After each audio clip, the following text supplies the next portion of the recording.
Start है। जय हिंद दोस्तों। चलिए लास्ट क्लास को आगे कंटिन्यू करते हैं। हम लोग रेशियो का बेसिक पार्ट पढ़ रहे थे और बेसिक में हम लोग टाइप 7 तक कंप्लीट कर लिए थे।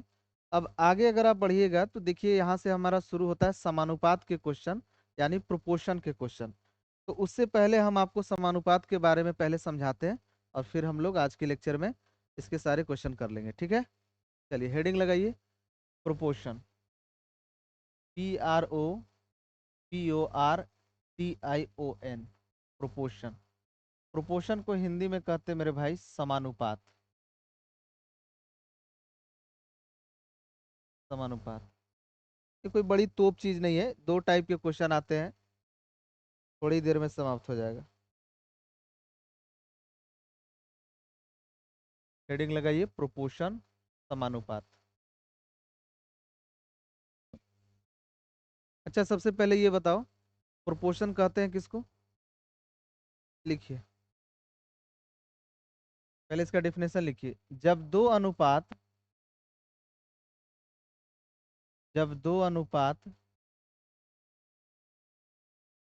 आपस में जब दो अनुपात आपस में जब दो अनुपात आपस में बराबर हो तो उसे समानुपात कहते हैं। जब दो अनुपात आपस में बराबर हो तो उसे समानुपात कहते हैं। मैं एक उदाहरण से आपको समझाता हूँ। जैसे कि एग्जांपल ले लीजिए। मान लीजिए आपको कहा गया कि जैसे 2:3 कहीं लिखा हुआ है और एक जगह लिखा हुआ है 4:6। मेरे भाई ध्यान से अगर आप देखिएगा तो 4:6, अगर इसे 2 से काटिएगा तो 2 दूनी 4 और 2 तिहाई 6, तो ये भी 2:3 ही है। इसका मतलब दिख रहा है अलग, लेकिन जो ये है वही ये है, यानी एक अनुपात ये है और एक अनुपात ये है, और दोनों अनुपात बराबर है, इसलिए हमने बराबर का चिन्ह दे दिया। अब होता क्या है हमारे मैथमेटिक्स में कि जैसे यहाँ पर स्टाइल मार्क ऐसे लिखा ना 2:3, तो जहां पर ये बराबर का चिन्ह दिया है ना, बराबर ना देकर यहाँ पर इस तरह से 4 बूंदा दे देगा ऐसे, और फिर इधर लिख देगा 4:6। इसका मतलब और इसका मतलब दोनों सेम है। यानी अगर मेरे भाई कहीं पर भी ये इस तरह से 4 बूंदा दिखाई देगा तो हम वहां पर बराबर का चिन्ह इस्तेमाल करेंगे और सॉल्व करेंगे। अब सॉल्व कैसे करते हैं? सॉल्व करते हैं, जैसे मान लीजिए कभी आपको दिया हुआ है इस तरह से कि A/B और मेरे भाई C/D, ये आपस में समानुपात हैं। यानी A/B और C/D आपस में कैसे हैं? समानुपात है। यानी इसका अनुपात और इसका अनुपात बीच में क्या है? बराबर है। मैंने बोला ना कि जहां पर ये 4 बूंदा दिया है ना, तो इसको हटाकर आप बराबर का चिन्ह लगा सकते हैं। तो इसको सॉल्व कैसे करते हैं? सिंपल से आप सोचिए, A/B को क्या लिख सकते हैं? A/B, यही चीज को ऐसे लिख सकते हैं। और सी, इसको क्या लिख सकते हैं? इसको बराबर लिख सकते हैं। और इसको क्या लिख सकते हैं? C/D। अब बताओ इसे कैसे सॉल्व करते थे बचपन में? क्रॉस मल्टीप्लीकेशन, ऐसे गुना करते थे।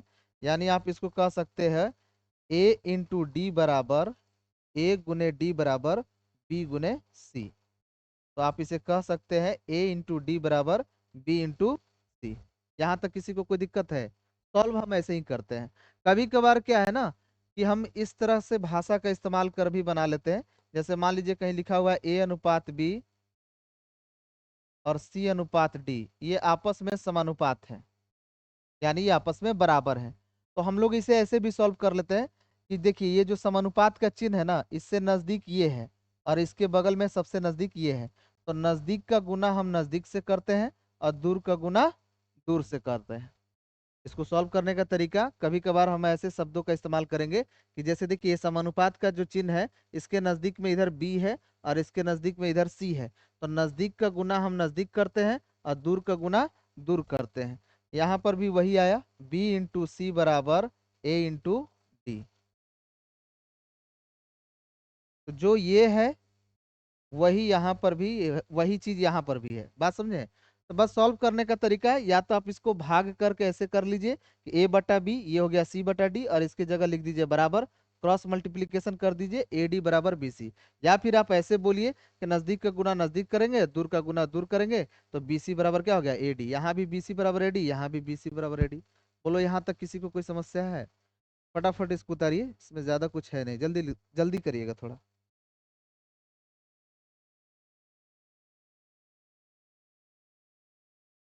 हो गया? अब थोड़ा सा देख लेते हैं किसका क्या नाम है। थोड़ा नाम भी आपको पढ़ना पड़ेगा। जैसे अगर कहीं लिखा हुआ है मेरे भाई A अनुपात B और C अनुपात D, ये दोनों आपस में समानुपात हैं, तो जो पहले स्थान पे लिखा रहता है ना, उसको कहते हैं प्रथम समानुपात। इसको क्या कहते हैं? प्रथम समानुपात। अंग्रेजी में कहते हैं first proportional value. First first proportional value, प्रथम समानुपात। पहले स्थान पर लिखा हुआ है इसलिए इसका नाम पड़ा प्रथम समानुपात। देखिए ये जो दूसरे स्थान पर लिखा हुआ है B, इसको हम बोलेंगे द्वितीय समानुपात। इसे हम बोलते हैं द्वितीय समानुपात। इसे हम अंग्रेजी में कहते हैं सेकेंड प्रोपोर्शनल वैल्यू। अब देखो शॉर्ट में लिख देता हूं प्रोपोर्शनल को, PROP dot, second proportional value. और ये जो C लिखा हुआ है, चूंकि ये तीसरे स्थान पे लिखा हुआ है इधर से, तो इसे हम कहेंगे थर्ड प्रोपोर्शनल वैल्यू, यानी तृतीय समानुपात। तृतीय समानुपात,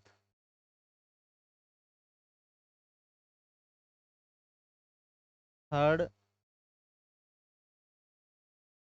प्रोपोर्शनल वैल्यू।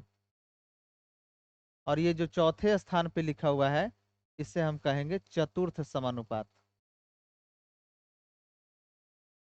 चतुर्थ समानुपात, इसको अंग्रेजी में कहेंगे fourth proportional value. Fourth proportional value सिर्फ नाम है, तो ज्यादा टेंशन नहीं लेना है, ठीक है ना। मुश्किल से इसमें दो टाइप के क्वेश्चन आते हैं, 10 मिनट धैर्य रखिए, सारे क्वेश्चन बन जाएंगे। इसको केवल नाम है, केवल लिख लीजिए इसे।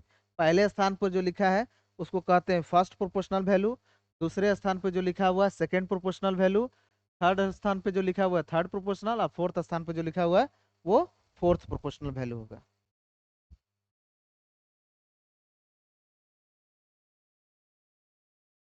हो गया? अब चलिए देखिए इधर, थोड़ा सा धैर्य रखिए, यहाँ पर देखिए तो पहले, अरे लिखना बाद में, पहले रुको।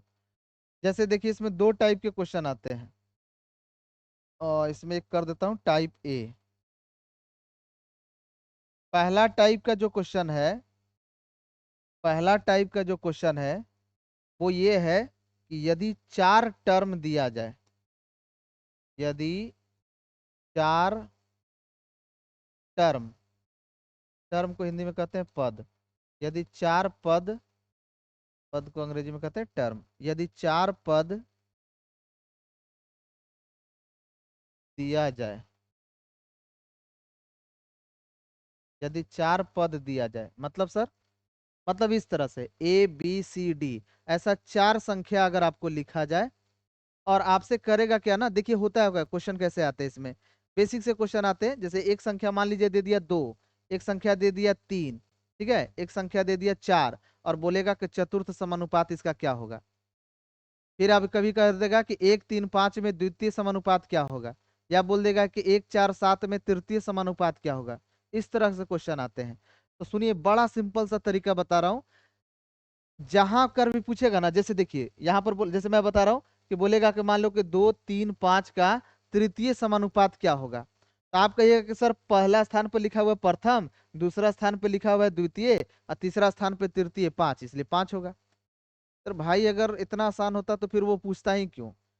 जो भी आपसे पूछेगा ना उसके बारे में तो दिया रहेगा नहीं प्रश्न में। मेरी बात बताइए, एक बात बताइए, अगर मान लीजिए आपसे कोई प्रश्न पूछ रहा है तो उसके बारे में डायरेक्ट आंसर थोड़ी देगा। तो इसका मतलब ये है कि अगर आपसे कोई पूछता है कि तृतीय समानुपात क्या होगा, यानी तीसरा स्थान पर क्या होगा, वो आपको नहीं पता है, तो उसको मान लीजिए तीसरा स्थान पर एक्स होगा, और वही एक्स का मान आपको निकालना है। फिर से मेरी बात ध्यान से सुनिएगा। मान लीजिए आपको कहेगा कि द्वितीय समानुपात क्या होगा, तो द्वितीय समानुपात मतलब पहला स्थान पर जो लिखा हुआ है वो ठीक है, और दूसरा स्थान पर नहीं लिखा हुआ है। मान लीजिए वहां पर x होगा दूसरे स्थान पर, और उसी x का मान निकालना है। मान लीजिए आपसे कहेगा कि चतुर्थ समानुपात क्या होगा, और तीन गो संख्या दिया है, तो तीन संख्या जो होंगे ना वो प्रथम द्वितीय और तृतीय कहलाएंगे। आप मान लीजिए कि तीनों कंटिन्यू प्रोपोर्शन में है, और चौथा समानुपात आपसे पूछ रहा है, और चौथा समानुपात को मान लीजिए x, और वही x का मान आपको निकालना है। बात समझ में आए? तो वही मैं बता रहा हूं कि अगर आपको 4 टर्म दिया जाए, अगर आपको 4 पद दिया जाए, जैसे मैंने कहा कि अगर 4 टर्म दिया जाए तो इसको सॉल्व करना बहुत आसान है, और वो मैंने अभी आपको बताया कि 4 टर्म मान लीजिए ऐसे दिया जाएगा a/b, और इधर रहेगा मान लीजिए c/d, और ये आपस में समानुपात है। इसको सॉल्व करना बहुत आसान है, नजदीक का गुना नजदीक से और दूर का गुना दूर से, यानी BC बराबर B/C बराबर हो जाएगा A/D। बोलो यहां तक कोई दिक्कत है? अगर आपको 4 टर्म दिया जाए तब कोई दिक्कत नहीं, जो अब तक पढ़ा रहा था उसी तरीके से बनाइएगा। और कैसे मानते हैं मैंने बता दिया। अगर आपको मान लीजिए दो संख्या दिया, मान लीजिए इसे संख्या दे दिया 2 3 5, और इसमें पूछा तृतीय समानुपाती क्या होगा, तो 2 3 5 का पूछ रहा है तृतीय समानुपाती, तो ये तो पहला स्थान पर है, ये दूसरे स्थान पे है। तीसरा स्थान वाला आपसे पूछ रहा है, मतलब तीसरा स्थान वाला गायब है, तो उसको क्या मान लीजिएगा, x मान लीजिएगा। जैसे ही आप x मानिएगा मेरे दोस्त, तो आप ध्यान से देखिए यहाँ पर कै गो टर्म लिखा हुआ मिल रहा है, मतलब कै गो संख्या यहाँ दिखाई दे रहा है, 1 2 3 और 4। तो वही मैं बता रहा था कि यदि 4 टर्म दिया जाए, यदि 4 पद दिया जाए, तो उसको सॉल्व करने का तरीका क्या है। इस तरह से फटाफट कर लोगे, जब मैं क्वेश्चन करवाऊंगा ना तो पूरी तरह से क्रिस्टल क्लियर हो जाएगा। अभी बताओ इसमें किसी को दिक्कत है? एक बार और समझाता हूँ। जैसे मान लीजिए आपसे कहेगा कि 2 3 और 5 का ही मान लीजिए आपसे पूछेगा कि चतुर्थ समानुपात बताओ क्या होगा, तो कहिए कि ये तो पहले स्थान पर लिखा है सर, ये दूसरे स्थान पे लिखा हुआ है, ये तीसरे स्थान पे, तो चौथा स्थान वाला पूछ रहा है, तो उसको क्या मान लोगे, x मान लोगे। तो अब ध्यान से देखो ये टोटल कितने टर्म हो गए, 4 टर्म हो गए। तो 4 टर्म को सॉल्व करने का तरीका यहाँ पर दिया हुआ है, नजदीक का गुना नजदीक से, मतलब 3 × 5 बराबर हो जाएगा 2 × x, तो x का मान निकाल लो। 3 × 5 बराबर 2x, तो x का मान निकाल लो। बोलो कोई दिक्कत है? अरे बोलिए। चलिए सर दूसरा टाइप का कैसा क्वेश्चन आता है, ये तो हो गया सर पहला टाइप का, कि जब 4 टर्म दिया जाए तो ऐसे सॉल्व करते हैं। एक और टाइप इसमें है, टाइप बी। बस यही दो टाइप के क्वेश्चन आते हैं, फालतू के हवा बनैले ऐसा प्रोपोर्शन समानुपात कोई बड़का तोप है, कुछ नहीं है इसमें। देखिए यदि 3 टर्म दे देंगे लास्ट में लिखने के लिए, पहले पहले समझ लो पूरा। यदि 3 पद, यानी पद को अंग्रेजी में कहते हैं टर्म, यदि 3 पद दिया जाए, अगर कभी आप प्रश्न बना रहे हैं और उसमें 3 ही टर्म दिया जाए, यदि आपको प्रश्न बना रहे हैं और कितने टर्म दिया जाए, 3 टर्म ही दिया जाए। जैसे मैं बताता हूं, मान लो कि ए है, एक बी है और एक सी है। आपसे बोलेगा कि ए बी सी जो है वो कंटिन्यू प्रोपोर्शन में है, ए बी सी जो है ये तीनों टर्म क्या है, कंटिन्यू प्रोपोर्शन में। मतलब आपका अगर आपको 3 ही टर्म कभी दिया जाए, तो इसको सॉल्व करने का तरीका सुनिएगा मेरे भाई। ये जो बीच वाला टर्म है ना, ये जो बीच में जो रहता है, जो भी बीच में लिखा हुआ रहेगा, उसको बस 2 बार लिख दीजिएगा। कितने बार?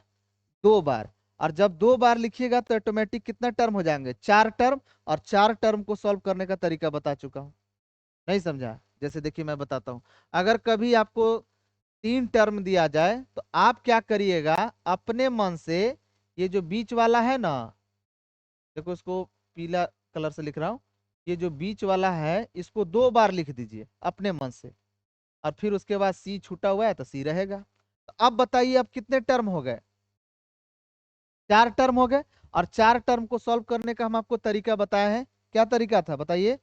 हाँ, नजदीक का गुना नजदीक से और दूर का गुना दूर से। तो b×b कितना हो जाएगा, b² बराबर a×c यानी ac।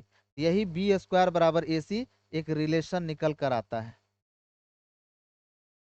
तो पहले यहाँ पर ये पॉइंट लिख लीजिएगा कि जब 3 टर्म दिया जाए तो करना क्या होता है, बीच वाले बीच वाले पद को बीच वाले पद को 2 बार लिखते हैं। बीच वाले पद को 2 बार लिखते हैं। 2 बार लिखते हैं और फिर सॉल्व करते हैं, और तब सॉल्व करते हैं, और तब सॉल्व करते हैं। क्वेश्चन करवाएंगे, सब क्लियर हो जाएगा। खाली अभी कॉन्सेप्ट समझिए। बीच वाले पद को, यानी बीच में जो टर्म है, अगर 3 संख्या दिया जाएगा ना, तो बीच वाले टर्म को क्या करना है, 2 बार बस लिख देना है। 2 बार अपने मन से बीच वाले पद को 2 बार लिखते हैं, और तब क्या करते हैं, उसको सॉल्व करते हैं। जैसे यहाँ पर दिया था ABC, ये 3 संख्या जो है, जो लगातार कंटिन्यू प्रोपोर्शन में है, तो बीच वाले टर्म को बस 2 बार लिख दीजिए और फिर उसको सॉल्व कर दीजिए। मतलब नजदीक का गुना नजदीक से और दूर का गुना दूर से। तो B गुने B करोगे तो कितना आ जाएगा, B² और A गुने C करोगे तो कितना हो जाएगा, AC। बोलो यहाँ तक किसी को दिक्कत है? अब समझिए थोड़ा सा इसको, किताब में कैसे लिखा रहता है।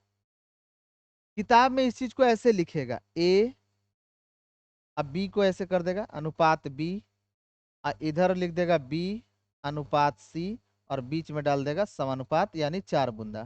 समझिएगा, यही ना बीच वाला टर्म को 2 बार लिखे थे, तो ऐसे कर देगा A अनुपात B, और इधर हो जाएगा B अनुपात C, और बीच में डाल देगा 4 बूंदा, यानी ये दोनों समानुपात में है। तो इसका नाम जो है ना, वो आपको समझना है। सॉल्व करने तो आपको अभी भी आ रहा है, B² बराबर AC, फटाफट दिख रहा है, नजदीक का गुना नजदीक से, दूर का गुना दूर से। लेकिन मेरा मकसद ये नहीं है, मेरा मकसद ये बताना है कि इनका नाम क्या है। जैसे A अनुपात B समानुपात था C अनुपात D का, तब सबका नाम आपको पता है। जो पहले स्थान पे लिखा था प्रथम समानुपात, जो दूसरे स्थान पे लिखा वो द्वितीय, उसके बाद तृतीय, उसके बाद चतुर्थ समानुपात कहलाता है। यहाँ पर क्या नाम है, तो यहाँ पर नाम देखिए, यहाँ पर कहिएगा कि सर यहाँ पर अभी भी ये पहले स्थान पर लिखा हुआ है, इसीलिए इसका नाम हुआ प्रथम समानुपात, फर्स्ट प्रोपोर्शनल वैल्यू। ये हो गया सर प्रथम समानुपात। और जो ये दूसरे स्थान पे लिखा हुआ है ना, ये द्वितीय समानुपात नहीं कहलाता है, क्योंकि अगर इसको द्वितीय कहोगे तो फिर तृतीय भी एक ही है ना, दोनों बराबर है। यहाँ भी बी है और यहाँ पर भी, यहाँ पर बी है और यहाँ पर भी क्या है, बी है। ऐसी स्थिति में इसका नाम पड़ा मध्य समानुपात। मध्य समानुपात तो अंग्रेजी में कहते हैं मीन प्रोपोर्शन। ये ज्यादा हाईलाइटेड है, mean proportion, PROPORTION, mean proportion या मीन प्रोपोर्शनल वैल्यू कह सकते हैं। और ये जो C है, इसको हम लोग बोलते हैं तृतीय समानुपात। तृतीय समानुपात।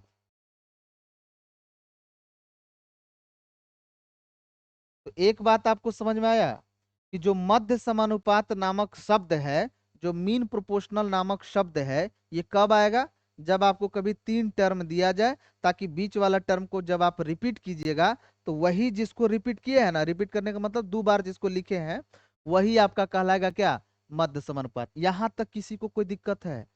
अगर थोड़ा बहुत भी दिक्कत है, क्वेश्चन बनाते ही सारा क्लियर हो जाएगा, इसमें अब ज्यादा कुछ रहा नहीं। तो मेन यही है। देखिए मैं एक बार तेजी से बताता हूँ। सबसे पहले मैंने बताया कि समानुपात क्या होता है, तो मैंने बताया कि जब 2 अनुपात आपस में बराबर हो तो उसे समानुपात कहते हैं। जैसे यहाँ 2:3 है, यहाँ 4:6 है, तो भैया इसको काटिएगा तो ये 2 से कट जाएगा, दो दो दो दूनी 4, और 2 से 6 कट जाएगा, 2 तिहाई 6, तो ये 2:3 है, तो ये भी 2:3 है, यानी दोनों बराबर है। लेकिन हमारे मैथ्स में इसको बराबर ना लिखकर ऐसे 4 बूंदा दे देगा, यानी अगर कहीं 4 बूंदा दे यानी समानुपात का चिन्ह दे, उसको हटाकर आप बराबर का चिन्ह लगा सकते हैं। बोलिए यहाँ तक किसी को दिक्कत? अब मेरे भाई इसको सॉल्व कैसे करते हैं, तो मैंने आपको बताया कि या तो आप ऐसे क्रॉस गुना कर दीजिए, या फिर ऐसे समझिए कि समानुपात के चिन्ह के बगल में इधर लिखा है बी, इधर लिखा हुआ सी, तो आप कह सकते हैं नजदीक का गुना नजदीक से और दूर का गुना दूर से। इसमें टोटल 2 ही टाइप के क्वेश्चन आते हैं। टाइप ए है, जब 4 टर्म दिया जाए तो उसको सॉल्व करने का तरीका बता दिया, और जब 3 पद दिया जाए तो बीच वाला को खाली रिपीट करके 4 टर्म बना लेना, और फिर वही लॉजिक लगा देना, नजदीक का गुना नजदीक से और दूर का गुना दूर से, बस। और बाकी सब कुछ वही है। या प्रथम समानुपात है, बीच वाला का खाली नाम हो जाता है चेंज, मध्य समानुपात, ये तीसरा स्थान पे लिखा हुआ तो तृतीय समानुपात। बोलो किसी को कोई दिक्कत है? एक दो गो एग्जाम्पल इसमें करवाते हैं, क्लियर हो जाएगा, और उसके बाद जो भी आपके असाइनमेंट में क्वेश्चन है वो सारे करवाते हैं। उतारिए इसको जल्दी तो।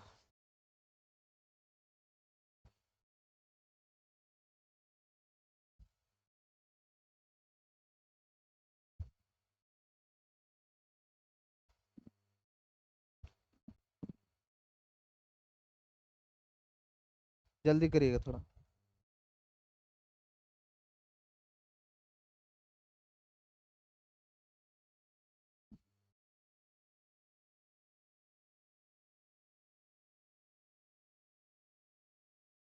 हो गया?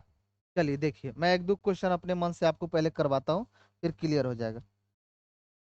देखिए, जैसे मान लीजिए आपको कह दिया कि 12 12 24, 12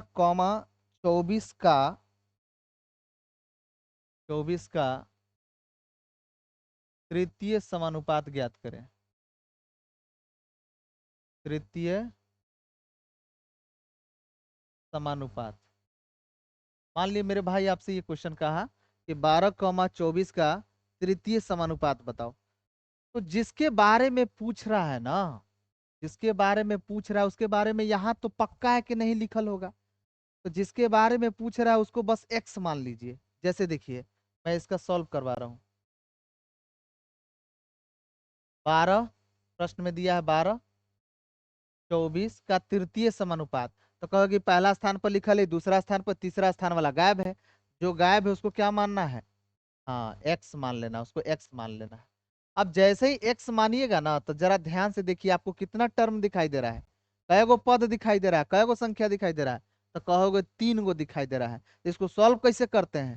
तो अभी तो बताया, जब 3 टर्म दिखाई दे तो बीच वाले को क्या करिए, रिपीट करके लिख लीजिए। मतलब कुछ इस प्रकार से 12, इसको 2 बार लिख लो, 24 24, और यहाँ पर हो गया एक्स, यही ना एक्स निकलना है।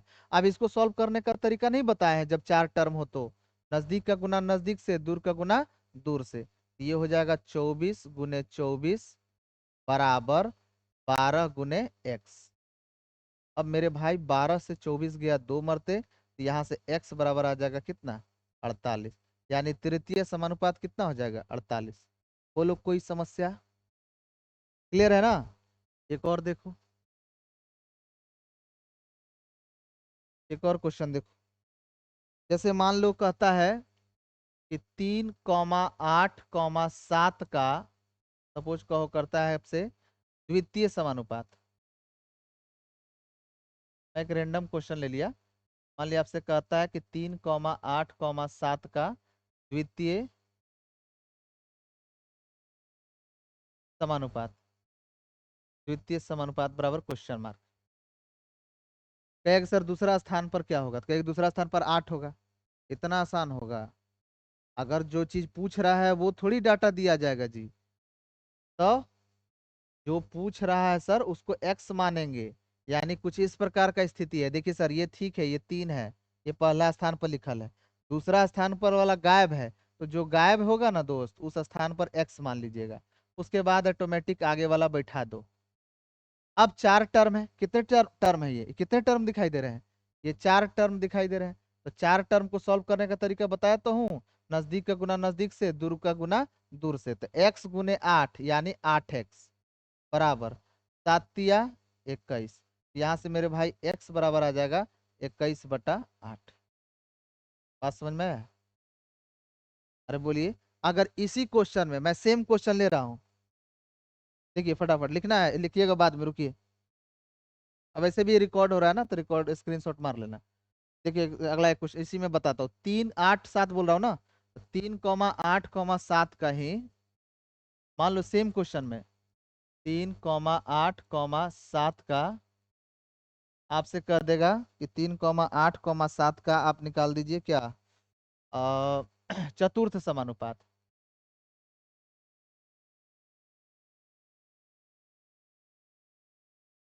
उम्मीद है कि अब आपका क्लियर हो गया होगा। तो कुछ नहीं करना है, 3 8 7 चौथा स्थान वाला गायब है, जो गायब होगा उसको क्या मान लोगे, एक्स। अब कितना टर्म दिखाई दे रहा है खुद ही बताओ, 4 टर्म दिखाई दे रहा है। तो 4 टर्म को कैसे सॉल्व करते हैं मेरे भाई, हाँ, नजदीक का गुना नजदीक से और दूर का गुना दूर से। इसको यहाँ से यहाँ गुना कर दो, इसको यहाँ से यहाँ गुना करो मन में। तो 8 सत्ते 56 बराबर 3 को x से गुना करोगे तो 3x। मेरे भाई यहाँ से x बराबर आ जाएगा 56/3। अब जो भी है इसको भाग लगाना है तो आप लगा सकते हैं, कितना आ जाएगा, करीब 18 × 3 = 54, 18.6 के आसपास जाएगा ना। ये समझ में आया, कोई दिक्कत, छपो, जल्दी करिए, छपास, समझे। हम्म। मध्य समानुपात, रटिए नहीं भाई, हम समझ रहे हैं कहाँ से तुम पूछ रहा है। रटिए नहीं, कोई फॉर्मूला तरमूला नहीं रटना है। जैसे आपसे पूछा 8, 18 का मध्य समानुपात, यही ना पूछ रहे हो, मध्य समानुपात, मीन प्रोपोर्शनल वैल्यू किसका सर, 8 और 18 का। 8 और 18 का मध्य समानुपात क्या होगा, मुझे नहीं पता क्या फॉर्मूला है। मुझे पता है कि b² = ac, तो b √√ac। क्या जरूरत है रटने का, आप समझिए। मध्य समानुपात यानी बीच वाला पूछ रहा है, तो 8 तो प्रथम समानुपात होगा, और बीचे में ना मध्य समानुपात होगा, तो उसको क्या मान लीजिएगा, x। उसके बाद क्या है, 18। अब बताइए कितने टर्म दिखाई दे रहे हैं, 3 टर्म। तो 3 टर्म को सॉल्व करने का क्या तरीका बताए थे, रटना थोड़ी है। 3 टर्म को सॉल्व करने का तरीका क्या बताए थे, कि बीच वाला को रिपीट करके लिखिए, इसको 2 बार लिख दीजिए, यानी 8, फिर x, फिर 18। अब बताओ कितने टर्म हो गए, 4 टर्म हो गए। तो कैसे सॉल्व करते हैं, नजदीक का गुना नजदीक से, दूर का गुना दूर से। तो x गुने x हो गया x², x² बराबर होगा 8 × 18। तो यहाँ से मेरे भाई x निकाल सकते हो। इतना तो बेसिक पता ही होगा कि अगर पावर 2 है, इसको हटाना है तो उधर जाकर रूट हो जाएगा। तो रूट हो जाएगा कितना, 8 × 18 कितना हो जाएगा, 144। 144 का रूट कितना होता है, 12। एक्स का वैल्यू कितना आ गया, 12। यही तो है, हो गया खत्म, अब सिर्फ क्वेश्चन बनाना है।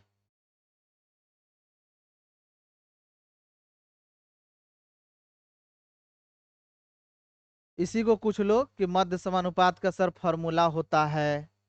हाँ होता तो है वही, ये जो लिखवाए थे ना, यही यही ना। आपका मध्य समानुपात क्या था, बी। बी को ही क्या बोलते हैं, मध्य समानुपात। मेरे भाई जहां पर मध्य समानुपात लिखा है उसको क्या कह सकते हैं आप, बी कह सकते हैं, क्योंकि बी ये तो मध्य समानुपात था।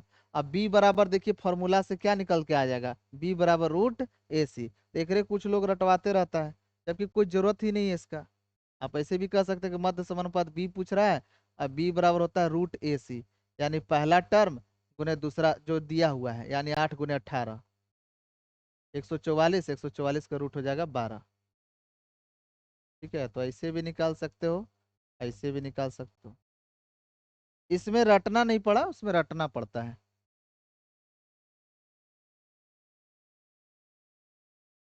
हम्म।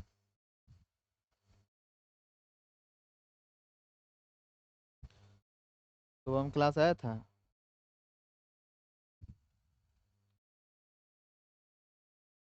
पीछे देखिए, में लिखना है।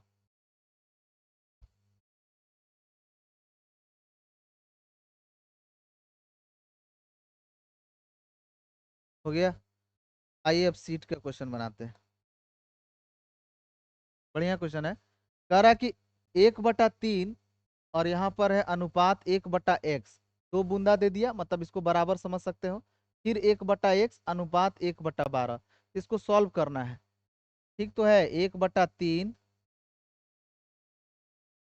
गर्दा उड़ा दो, 1/3 अनुपात 1/x। यहाँ पर 4 बूंदा को बराबर कर लीजिए, 1/x अनुपात 1/12। अब इसको सॉल्व करो, नजदीक का गुना नजदीक से, दूर का गुना दूर से। तो 1/x गुने x करोगे तो x² बराबर 1/12 × 36। अब इसको इधर गुना करो, क्रॉस गुना करोगे तो x² बराबर आ गया क्या, 36। तो x बराबर √36, √36 का मतलब कितना हो जाता है, 6। कोई दिक्कत? अरे बोलिए, उतारिए जल्दी। अब बनाते चलो फटाफट।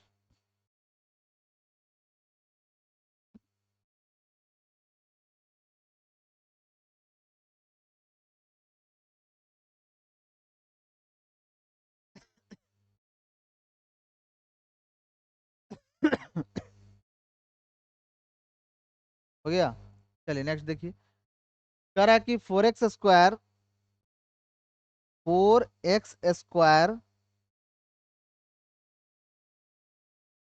-3y square. देखो यहाँ पर लिखा है 4x स्क्वायर -3y स्क्वायर, और यहाँ अनुपात दे दिया, यानी आप उसको बाटा में लिख सकते हो 2x स्क्वायर +5y स्क्वायर। तो सॉल्व करने का बहुत अच्छा तरीका बताऊंगा, जल्दी से कर सकते हैं, टाइम बचाना है ना पेपर में। आजकल नॉलेज ज़्यादा इंपॉर्टेंट नहीं है, उससे ज़्यादा इंपॉर्टेंट है आपका स्पीड। इसीलिए आप नोटिस करिएगा, अभी तो हम लोग बेसिक पढ़ रहे हैं, जैसे ही थोड़ा सा लेवल बढ़ेगा तो हर एक प्रश्न का कम से कम 3 4 मेथड से कम तो 2 जरूर करते जाएंगे। इसका रीजन यही है ताकि जल्दी प्रश्न बना सके। तो 4x स्क्वायर -3y स्क्वायर बटा 2x स्क्वायर +5y स्क्वायर बराबर दिया है 12/19। इसको सॉल्व करना है मेरे भाई। देखिए आप ऐसे भी सॉल्व कर सकते हैं, नजदीक का गुना नजदीक से, ये बराबर को समानुपात समझिए तो इसमें इसको गुना कर दीजिए और दूर का गुना दूर से, वैसे भी कर सकते हो। या फिर अगर आप ऐसे सजा के लिख दीजिएगा तब भी आप क्रॉस गुना कर सकते हो। तो आप मेरे भाई, मैं सिर्फ समझाने के लिए थोड़ा सा टाइम ले रहा हूँ। अगर इसको इसमें गुना करिएगा तो चूंकि ब्रैकेट लगा हुआ है तो 19 का गुना इसमें भी होगा और 19 का गुना इसमें भी होगा। बोलिए कोई दिक्कत? तो देखिए मैं इसका तरीका बताऊंगा कि जल्दी कैसे करेंगे, फिलहाल समझा रहा हूँ। तो 19 को 4 से अगर आप गुना करते हैं तो कितना हो जाएगा? हाँ, 76 ना। अरे गधा इहो पहाड़ा नहीं पढ़ा है का जी? 9 का 36 का 6 हासिल 3 4 3 7, ये हो जाएगा आपका 76x स्क्वायर। और माइनस 19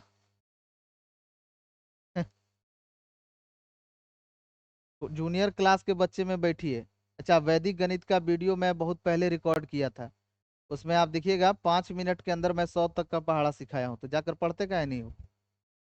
9 × 27 के साथ हासिल 2 3 2 5 57, 57y स्क्वायर बराबर 12 से गुना करो, 12 दूनी, हाँ ये तो याद रहेगा, 24x square plus 12 × 5 = 60y square.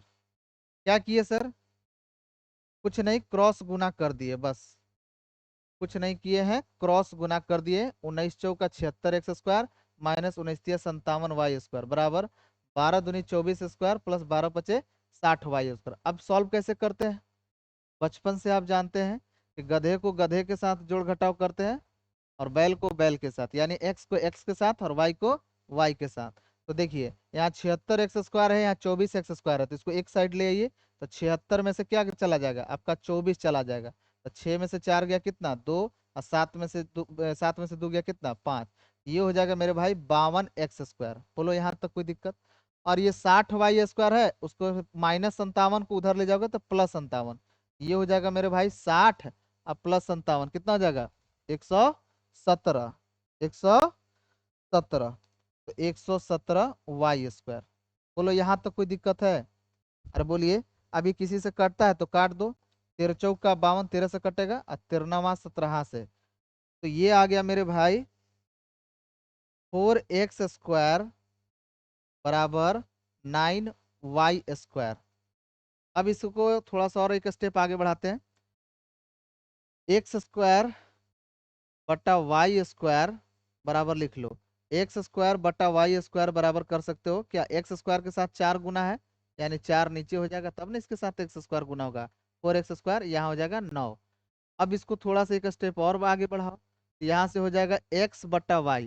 देखो मेरे भाई, ये जो पावर में 2 है, ये हटाओगे तो इधर रूट हो जाएगा। तो √9 मतलब कितना? 3, और √4 का मतलब कितना हो गया? 2। यानी x और y का वैल्यू हो जाएगा, x/y का मान हो जाएगा 3:2। बोलो यहाँ तक किसी को कोई समस्या है?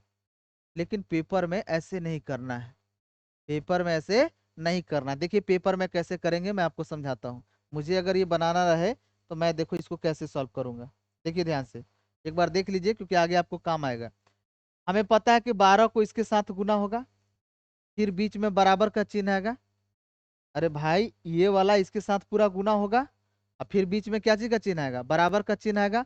फिर दूसरे तरफ इसके साथ गुना किया हुआ रहेगा, यही ना रहेगा। एक बार फिर से बोल रहा हूँ, ध्यान से सुनिए। 12 को इसके साथ गुना करेंगे, फिर बीच में बराबर का चिन्ह रहेगा, फिर दूसरे तरफ इसका इसके साथ गुना वाला रहेगा, यही ना रहेगा। अब देखिए क्या करेंगे। 12 को पहले एक्स स्क्वायर वाला के साथ गुना करो, तो 12 दूनी 24 एक्स स्क्वायर।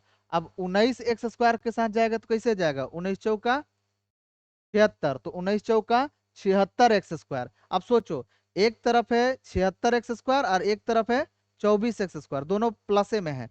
तो इधर लाइएगा तो क्या हो जाएगा, घटेगा। तो 76 में से 24 चला जाएगा तो कितना आ जाएगा, 52। तो ये हो जाएगा आपका 52 एक्स स्क्वायर।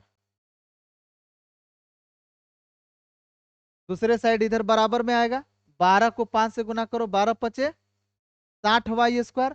और 19 को करोगे तो 19 × 57, लेकिन माइनस में। तो एगो माइनस में है और एगो कोची में है, प्लस में है। वैसे भी देखो, मैं अभी आपको अंतर निकालना नहीं सिखाया हूँ।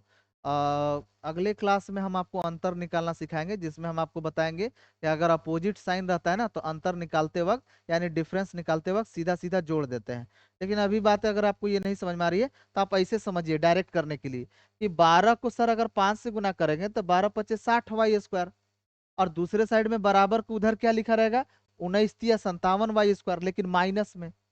तो मेरे भाई एक तरफ माइनस है और एक तरफ प्लस है, तो माइनस वाला इधर आ जाएगा तो प्लस में जुड़ जाएगा, यानी 57 y स्क्वायर + 60 y स्क्वायर जुड़ जाएगा। तो ये हो जाएगा 117 y स्क्वायर। समझ में आया। तो ये 19 से कट जाएगा, 19 × 57, 19 से नहीं, 52 है ना, 13 से कटेगा, दोनों कटना चाहिए। तो 13 से काट दो, 13 × 52 और 13 × 17 से यहाँ यहाँ से आकर आपका आ गया x² अनुपात y² का मान कितना, 9:4। तो x अनुपात y का मान कितना आ जाएगा, 3:2। समझ में आ गया। तो पेपर में आपको ऐसे ही करना है, डायरेक्ट इसका इसके साथ गुना करो। 12 × 2x² यानी 24 एक्स स्क्वायर एक साइड होगा, और उधर बराबर के उधर साइड, बराबर के दूसरे साइड क्या होगा, 19 से गुना करने वाला, 19 चौका 76 एक्स स्क्वायर।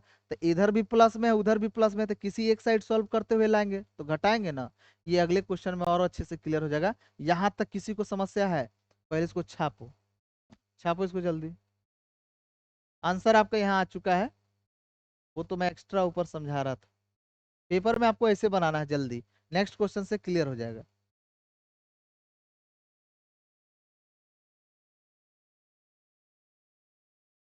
दिख रहा है ना।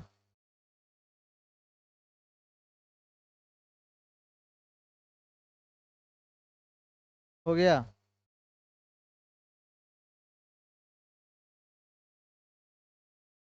चलिए आगे बढ़ते हैं। देखिए जैसे इस क्वेश्चन को पहले एक बार सॉल्व करते हैं और फिर जल्दी कैसे करेंगे ये भी बताता हूँ। मेरे भाई आप जानते हैं, नजदीक का गुना नजदीक से, दूर का गुना दूर से करेंगे। तो 5 से इसमें गुना करोगे तो 5×3 = 15a, और फिर इसमें गुना करोगे तो प्लस में माइनस से गुना करते हैं तो माइनस होता है 25b, -25b। अब इधर देखो, इधर बराबर आ गया, इसका इसके साथ गुना हो गया, 15a -25b। अब बीच में बराबर है, बराबर के बाद इधर गुना होगा।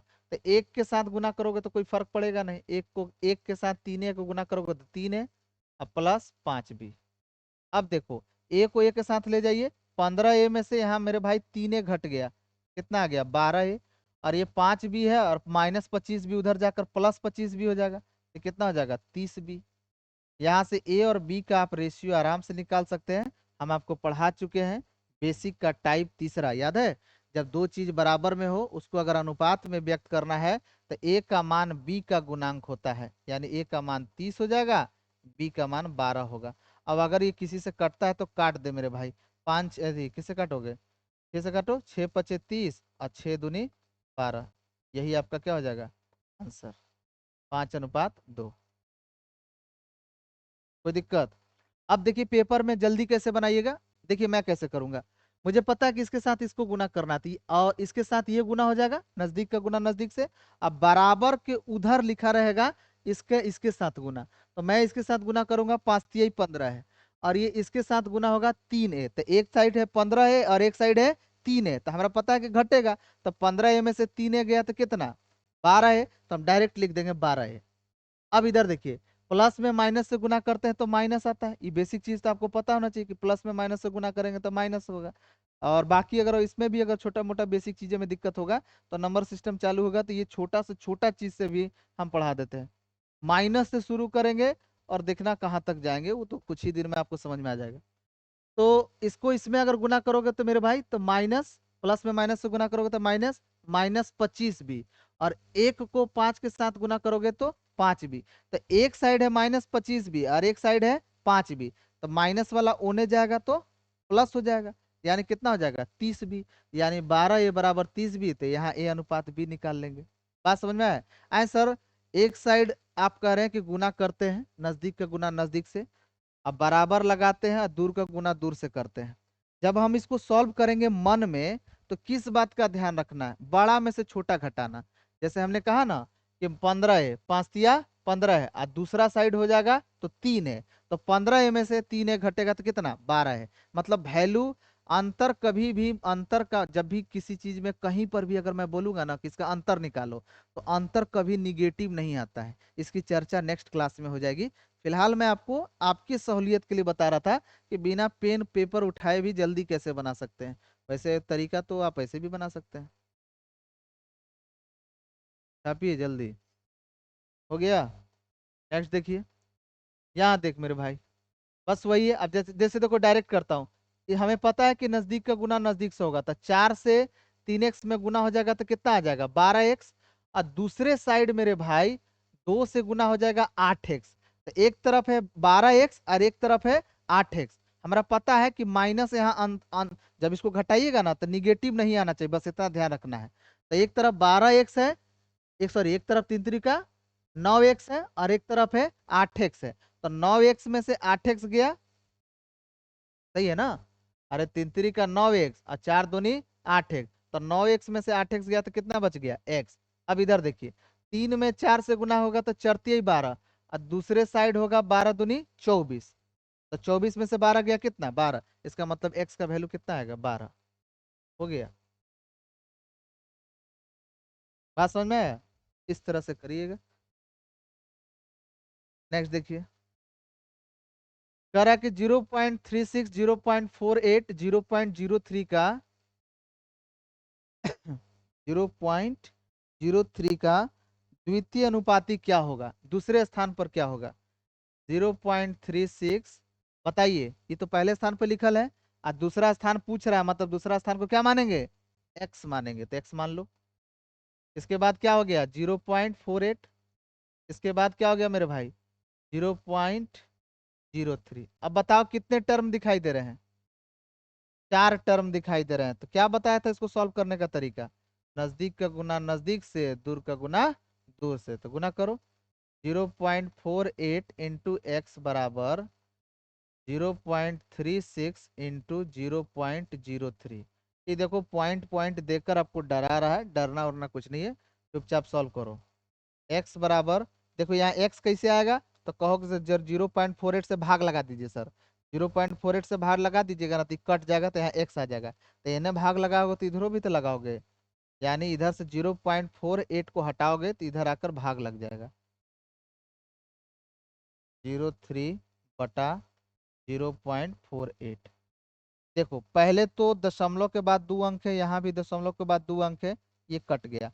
अगर किसी बच्चे को कोई बेसिक कैलकुलेशन में भी ये सब में दिक्कत हो रहा है, तो बहुत जल्द मैं ऐसे हर मैथ में, पूरे मैथ में जहाँ कैलकुलेशन से संबंधित आपको समस्या होता है, तो हम बहुत जल्द वैदिक गणित का हम क्लास लेंगे पूरा प्रॉपर वे में। हालांकि चैनल के प्लेलिस्ट में वैदिक गणित पढ़ाया गया है यूट्यूब पर, लेकिन क्या है कि उस समय पहली बार स्टार्ट किए थे ना पढ़ाना, तो अब थोड़ा सा और बेहतर ढंग से, और बहुत सारे जैसे डिजिटल सम हो गया, अप्रोक्सीमेशन हो गया, ये सब अभी पढ़ाए नहीं थे, ठीक है ना। क्यूब रूट जो है ना वैदिक तरीके से निकालना, ये सब चीजें भी उसमें बताया गया नहीं था। तो एक प्रॉपर वे में फिर से एक प्लेलिस्ट बनेगा, जिसमें लिखा रहेगा वैदिक गणित अपडेटेड वर्जन, तो वैसे करके बढ़िया से समझा देंगे। तो ये सब चीजें छोटा मोटा किसी को कैलकुलेशन में दिक्कत होगा ना, तो वो भी नहीं होगा, 2-3 दिन के बाद मैं आपको पढ़ा दूंगा।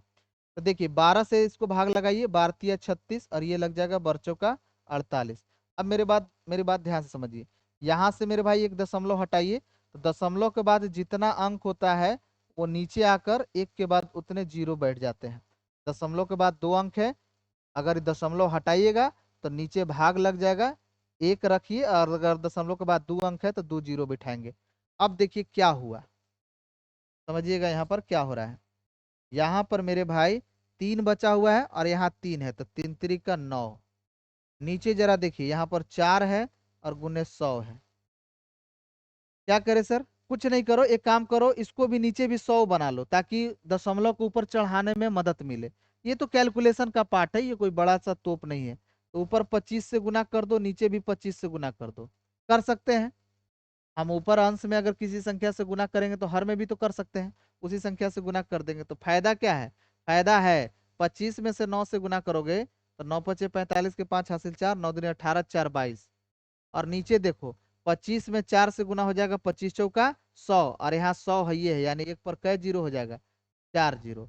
अब इसको मान लीजिए आपको हटा कर लिखना है, तो देखो यहाँ 4 जीरो है ना, यानी ऊपर 4 अंक के बाद दशमलव होगा। तो 5 2 2, 4 अंक कैसे बनेगा सर? एक जीरो बिठा दो और फिर उसके बाद दशमलव दे दो, यही आपका क्या हो जाएगा? आंसर। बोलो कोई दिक्कत? तो 0.0225 के आसपास आंसर होगा। 0.02, यही तो है, 0.02। C4 China. बोलिए कोई दिक्कत? उतार लीजिए एक बार बढ़िया से। कैलकुलेशन आप पे निर्भर करता है, वो करते रहिएगा। जब वैदिक गणित का क्लास हम करवा देंगे तो आपका कैलकुलेशन संबंधित समस्या सब सॉल्व हो जाएगा। चिंता नहीं करिए, आपको कहाँ प्रॉब्लम होगा मुझे ऑलरेडी पता है, क्योंकि ऐसा कोई घाट का पानी नहीं है जो मैंने पिया नहीं होगा। ठीक है, सब घाट का पानी पी के ही टीचर लोग बनता है। हमें पता है कैलकुलेशन संबंधी समस्या सबको होता है, वो सब सॉल्व करवा दूंगा। चुपचाप पढ़ते रहिए बस। नेक्स्ट। नेक्स्ट है मेरे भाई 2.4 तथा 3.6 का प्रथम समानुपात पहले स्थान पर गायब है, तो मान लो x। उसके बाद है 2.4 और 3.6, इसका कहता है प्रथम समानुपात। मैंने बोला कि जो गायब है उसको x मान लो। अब तुम खुद देखो कै गो टर्म है? 3 टर्म है, तो 3 टर्म को सॉल्व करने का क्या तरीका बताए थे? बीच वाले को 2 बार लिख दो, 2.4, 2.4, और यहाँ लिख दो 3.6। यानी जो बीच वाला टर्म है उसको कितने बार लिख दिए? 2 बार लिख दीजिए बस। ये भाई कहाँ से समझ में आया ना? यहाँ कितने टर्म है? कहा कि 2.4 तथा 3.6 का प्रथम समानुपात बताइए। तो प्रथम समानुपात पहले स्थान वाला गायब है, तो हमने उसको क्या मान लिया? एक्स मान लिया। उसके बाद देखिए 2.4 है, उसके बाद 3.6 है, तो बताइए कितने टर्म है? 3 टर्म है। तो 3 टर्म को सॉल्व करने का तरीका है कि बीच वाले को 2 बार लिख दो, और उसके बाद तरीका जान ही रहो। अब चूंकि ये 4 टर्म बन गए, तो नजदीक का गुना नजदीक से, दूर का गुना दूर से। तो ये हो जाएगा 2.4 गुने 2.4 बराबर x गुने 3.6। x बराबर आ जाएगा 2.4 गुने 2.4 बटा 3.6। अब देखो यहाँ से एक दशमलव से दशमलव कट गया, 12 से भाग लगाओ, 12 दूनी 24, 12 36 हो गया। और और बताओ, एक रो नीचे हटा दो, यहाँ से दशमलव हटाओ तो नीचे आ जाएगा क्या? 10। 3 से 24 कट गया, कितने मरते? 8 मरते। ऊपर हो जाएगा 8 दूनी 16, 16/10 यानी 1.6। ये सिर्फ कैलकुलेशन का पार्ट है, ये आप खुद भी कर सकते हैं।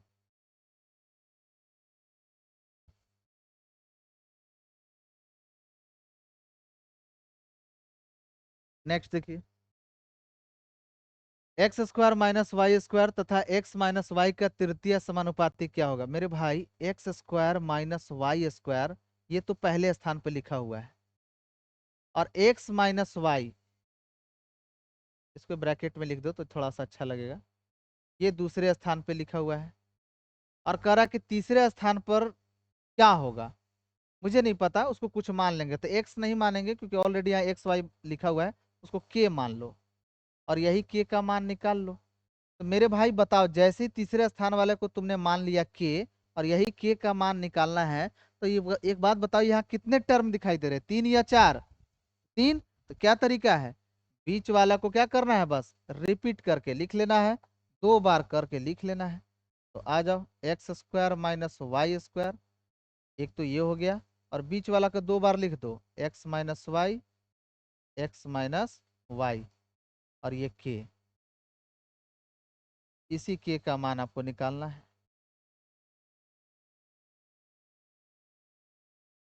इसी के का आपको मान निकालना है। अब 4 टर्म है, तो 4 टर्म को कैसे सॉल्व करते हैं, नजदीक का गुना नजदीक से, दूर का गुना दूर से, यानी x minus Y into X minus Y. अब सोचो, x माइनस वाई गुने एक्स माइनस वाई बराबर में लिखोगे इतना गुने के, तो के बराबर आ जाएगा, ये भाग में आ जाएगा, तो डायरेक्ट कर दे रहा हूँ, के बराबर ये भाग में आ जाएगा, x² माइनस y²। मैथ्स में आप जानते हैं कि यह एक फॉर्मूला है, अलजेब्रा में आगे चलकर पढ़ाएंगे। अगर कहीं लिखा हुआ है x² माइनस y², इसका मतलब होता है x plus Y into X minus Y. जिन्हें नहीं पता वो साइड में लिख लेंगे, ठीक है, ये सब जानकारी अच्छी चीज है। अगर कहीं लिखा हुआ है इस तरह से x² माइनस y², तो x² माइनस y² बराबर होता है a² माइनस b² बराबर होता है a प्लस बी गुने a माइनस बी। तो इससे बेनिफिट क्या होगा, देखिए, यहाँ पर है x माइनस वाई, इधर भी है x माइनस वाई, नीचे देखिए क्या करते हैं, नीचे हमने कर दिया x प्लस वाई, फॉर्मूला बिठा दिया, गुने x माइनस वाई। अब बताओ, x माइनस वाई से x माइनस वाई कट गया, तो बच गया x माइनस वाई बटा x प्लस वाई। किसका बराबर है ये, के बराबर है, यही के तो आपको पूछना है, यही के बारे में ज्ञात कर रहे हैं कि के तृतीय समानुपात क्या होगा, तो के का मान आ गया x माइनस वाई बटा एक्स प्लस वाई। कौन है, यही है, बी। समझ में आया, एक बार और। अरे भाई, x² माइनस y² तथा x माइनस वाई के आपसे पूछा तृतीय समानुपात क्या होगा, तो जिसके जिस स्थान के बारे में पूछ रहा है वहां कुछ मान लीजिए। तो x² माइनस y² पहला है, ये दूसरा है, तीसरा स्थान वाला गायब है, तो एक्स वाई हम इसलिए नहीं माने कि यहाँ भी एक्स वाई लिखल था, तो हमने कुछ मान लिया, के मान लिया, और वही के का मान निकालना है। तो जैसे ही ये माना, और आपको पता है कि यही के का मान निकालना है, तो एक बात बताओ, कितने टर्म दिखाई दे रहे हैं, 3 टर्म। और सॉल्व कैसे करेंगे इसमें, भाई के का मान निकालने के लिए सॉल्व कैसे करेंगे, तो हमने आपको बताया था कि जब 3 टर्म दिया जाएगा ना, तो सॉल्व करने का तरीका होता है कि बीच वाला का 2 बार रिपीट करके लिख लीजिए, तब कितने टर्म दिखाई देंगे, 4 टर्म। तो फिर नजदीक का गुना नजदीक से और दूर का गुना दूर से कर दीजिएगा, बस खत्म, यहाँ से के का मान निकल गया, उतार लीजिए। बाकी कोई दिक्कत होगा तो ऑनलाइन वाले मेरे भाई यूट्यूब कमेंट कर सकते हैं, या डिस्क्रिप्शन में ऑलरेडी व्हाट्सअप नंबर दिया हुआ, तो उस पर पूछ सकते हैं कोई भी सवाल, जो चैप्टर चल रहा है। और मैंने पहले भी कहा है, आप यूट्यूब चैनल के देखिएगा, डिस्क्रिप्शन में ही ऊपर लिखा हुआ है, जब चैनल खोलते हैं तो, कि जैसे ही चैप्टर समाप्त होगा, फिर भारतवर्ष के जितने भी प्रतिष्ठित शिक्षकगण हैं, अब उनका क्वेश्चन बनाइए, 350 400 के आसपास एवरेज हर चैप्टर में अगर क्वेश्चन करवाऊंगा, तो मुझे नहीं लगता कुछ बचेगा, क्योंकि ऑफलाइन बैच में तो सब बना रहे हैं, ठीक है, अभी तक। कुछ थोड़ा सा रिजल्ट वगैरह रुक जा रहा है, इसका रीजन होता है, कुछ बच्चे का रिजल्ट हो रहा है, कुछ का रुक रहा है, इसका रीजन है, मेन रीजन तो यही है, जो नौटंकी से बना के रखा है कि रिवीजन नहीं हो रहा है। रिवीजन तो आपको करना पड़ेगा मेरे भाई, ठीक है ना, ऐसा थोड़ी है कि आपको एक बार पढ़ लिए तो सब कुछ, कोई भी है, हम है, आप है, कोई भी है, कोई स्कोप नहीं है, सब बार बार रगड़ा रगड़ा मार मार के प्रैक्टिस कर कर के परफेक्ट बनते हैं। चलिए आगे देखिए, करा कि 12 तथा 30 के तृतीय अनुपाती, पहले तो इसको निकाल लो, 12 30 का तृतीय अनुपात। अब थोड़ा सा जल्दी करते हैं, देखिए 3 टर्म है, तो आपको पता है कि 3 टर्म को सॉल्व कैसे करते हैं, बीच वालों को क्या करते हैं, रिपीट करके लिखते हैं, हाँ, बीच वाले को 2 बार लिख दो, और यही एक्स का मान निकालना है, नजदीक का गुना नजदीक से, दूर का गुना दूर से, तो यहाँ से 30 गुने 30 बराबर 12 गुना एक्स, तो एक्स बराबर हो जाएगा 30 × 30/12। तो बोलिए x बराबर ये आएगा। काट दो 6 से, 6 दूनी 12, 6 पचे 30, 2 से काट दो इसको, 15 मरते, 15 दूनी 30, 15 पचे 75। x का मान यहाँ पर आ गया 75, यानी 12 और 30 का तृतीय अनुपाती क्या आ गया 75। इसको ध्यान रखिएगा। आगे देखिए 9 एवं 25 का मध्य समानुपात। 9 और 25 का मध्य समानुपात यानी बीच वाला टर्म, और बीच वाला टर्म को जिसको बी कहते हैं, मध्य समानुपात याद है बी, या फिर छोड़ वैसे भी निकाल सकते हो कि 9 और 25 का मध्य समानुपात यानी बीच वाला ही गायब है, तो जो गायब है उसको एक्स मान लो। तो कितने टर्म हो गए 3 टर्म। तो 3 टर्म को सॉल्व करने का तरीका क्या है, बीच वाला को 2 बार करके लिख दो। और बोलिए, अब फिर नजदीक का गुना नजदीक से, दूर का गुना दूर से, क्योंकि 4 टर्म बन गए। तो एक्स गुने एक्स, एक्स स्क्वायर, तो एक्स बराबर हो जाएगा √9 × 25। तो 9 का रूट होगा 3 और 25 का हो जाएगा 5, तो कितना आ जाएगा 15। तो एक्स का मेरे भाई यहाँ पर आ गया 15। कह रहा कि 12 तथा 30 का तृतीय अनुपाती यानी 75 आया। इसके बाद 9 और 25 का मध्य समानुपात जो 15 आया। कहता है कि इसका अनुपात क्या होगा, तो काट ले, 15 से काट दे, 15 पच्छे 75, 5 मरते, और 15 से 15 गया 1 मरते, आपका आंसर आ जाएगा 5:1। कोई प्रॉब्लम बता रही है।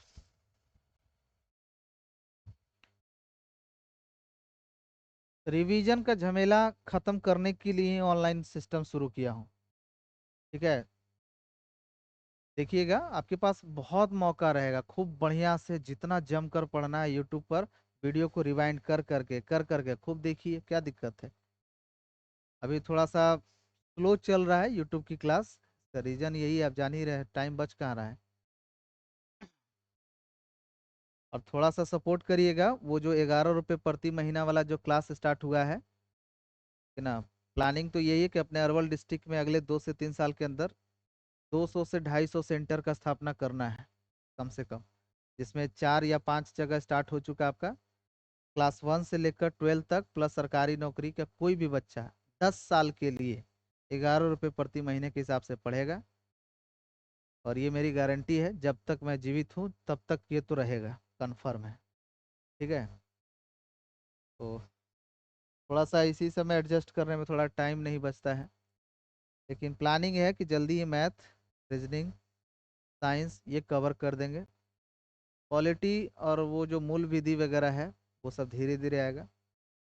बीएनएस वगैरह के जो बच्चे कर रहे थे, यूपीएसआई वगैरह के लिए, तो बीएनएस जो धारा वगैरह आजकल जुड़ा है भारतीय न्याय संहिता, तो उसके लिए हम आपको बताए हैं कि बहुत जल्द इंस्टाग्राम पर, जो परिवर्तन द ड्रीम के नाम से इंस्टाग्राम है, उसी पर शॉर्ट्स बना बनाकर सारा बीएनएस पढ़ा देंगे, सारा धारे पढ़ा देंगे।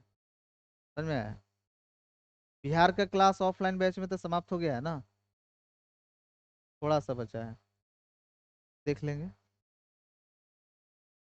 हो गया। नेक्स्ट, ए तथा सी का मध्य समानुपात बी हो। ये थोड़ा सा बढ़िया क्वेश्चन है।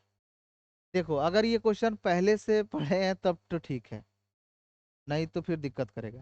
कह रहा कि ए तथा सी का मध्य समानुपात बी है। मेरे भाई ए और सी का मध्य समानुपात यानी बीच में कौन है, बी है। तो आप जानते हैं कि जब भी ऐसा 3 टर्म दिखाई देगा तो सॉल्व करने के लिए क्या करते हैं कि बीच वाले को क्या करते हैं 2 बार लिख देते हैं बस। और फिर आप जानते हैं वही लॉजिक लगता है, क्योंकि ये 4 टर्म हो गए अब, तो 4 टर्म को सॉल्व करने का तरीका हम बता चुके हैं, नजदीक का गुना नजदीक से, दूर का गुना दूर से। बस समझ में आया? या फिर आप इसको ऐसे भी कह सकते हो कि सर ये दोनों और ये दोनों अनुपात बराबर होंगे, यानी A/B बराबर के लिए समानुपात का चिन्ह ले लिए 4 बूंदा, और B/C। ऐसा हो सकता है कि नहीं, पहले ये बताओ। बिल्कुल होगा सर। हम आपने कहा कि सर प्रश्न कर रहा है कि ए और सी का मध्य समानुपाती बी है, यानी ए और सी के बीच में कौन है, बी है। तो मेरे भाई जब 3 टर्म दिया रहता है तो आप सब जानते हैं कि बीच वाले टर्म को हम लोग क्या करते हैं, रिपीट करके लिखते थे, इसको 2 बार लिख दिया। और फिर जैसे ही 2 बार लिखते हैं ना तो 4 टर्म दिखाई देते हैं, फिर वही लॉजिक लगाते हैं, नजदीक का गुना नजदीक से, दूर का गुना दूर से। हालांकि ऐसे करोगे तो B² बराबर AC आएगा। और उससे आपको देखो यहाँ चाहिए क्या, A-B। जो प्रश्न पूछ रहा है ना, पहले ये सोचो A-B आएगा कैसे। तो हमने ऐसा लॉजिक सोचा कि एक बात बताओ, ये बी स्क्वायर बराबर ए सी कैसे आएगा, जब ए बट्टा बी, यहाँ होगा बी बट्टा सी, और बीच में क्या होगा, बराबर का चिन्ह, तब ना आएगा जी, ये बीच में बराबर का चिन्ह, तो बी स्क्वायर बराबर ए सी, बी गुने बी, बी स्क्वायर बराबर ए सी। तो अगर आप ये लिखते हैं कि ए और सी का मध्य समानुपाती बी है, इसका मतलब होता है कि ए बटा बी बराबर बी बटा सी। अगर ये बात सत्य है, बिल्कुल सत्य है, तो हम देखिए ए माइनस बी कैसे लाएंगे, खुद सोचिए कैसे आएगा। एक काम करिए, यहाँ पर आपको माइनस चाहिए ना, तो यहाँ -1 घटा दीजिए। तो बराबर का नियम ये कहता है कि अगर इधर -1 करोगे तो इधर भी -1 करोगे, अगर इधर +1 करोगे तो इधर भी +1 करोगे, तो हम इधर -1 कर देते हैं। तो ए बटा बी -1, इधर भी -1 कर दो, बी बटा सी -1। फायदा सर, फायदा देखिए क्या है, यहाँ नीचे कुछ नहीं है तो क्या है 1, यहाँ नीचे कुछ नहीं है तो क्या है 1। बी और एक का एलसीएम हो जाएगा, लघुत्तम हो जाएगा बी, बी से बी गया तो यहाँ बच गया ए, माइनस एक से बी गया बी मरते तो ए माइनस बी। उसी तरह से यहाँ पर घटाइएगा, घटाओ तो आता ही होगा ना भिन्न का, बी माइनस सी बटा सी।